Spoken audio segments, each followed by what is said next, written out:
ਮੰਗ ਤੇ ਨਹੀਂ ਰਹੀਆਂ ਸਹੀ ਦੱਸਣਾ ਹੈ। घर कित्थे ਤੁਹਾਡਾ घर कित्थे है ਤੇ ਚੂੜ ਚੌਕ ਤੋਂ ਪਿੱਛੇ ਰਹਿ ਗਿਆ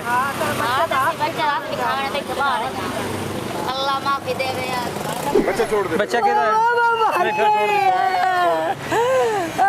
नहीं तू बच्चे ਨੂੰ ਕਿੱਥੋਂ ਲੈ ਕੇ ਆਈ ਹੈ ਬੱਚਾ ਸੀ ਇੱਥੇ ਰਹਿੰਦਾ ਕਿੱਥੇ ਇੱਥੇ ਆਂਦੇ ਇੱਧਰ ਅਸੀਂ ਨਹੀਂ ਮੰਗਦੇ ਬੱਚਾ ਕੋਈ ਨਹੀਂ ਕਿੱਥੇ ਰਹਿੰਦੇ ਹੋ ਰਹਿੰਦੇ ਕਿੱਥੇ ਹੋ ਇੱਥੇ ਰਹਿ ਜਾ ਤੈਨੂੰ ਸਮਝ ਨਹੀਂ ਆ ਰਹੀ ਗੱਲ ਸੁਣ ਗੱਲ ਤੇ ਸੁਣ ਨਾ ਬੱਚਾ ਸੀ ਨਹੀਂ ਮੰਗਦੇ ਹੋਰ ਕੀ ਕਰ ਰਹੇ ਸੀ मांगने वाला है भेजो। ਬੱਚਾ ਮੰਗਦੇ बात सुनो ना इधर आओ बात सुनो ਅੱਲਾਹ ਤਾਲਾ इसको भी बिठाए ना फिर आगे देखते हैं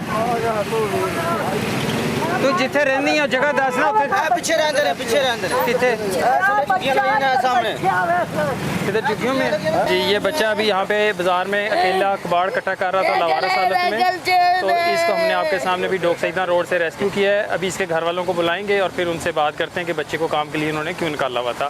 अभी इसे चाइल्ड प्रोटेक्शन वेलफेयर ब्यूरो में शिफ्ट करेंगे।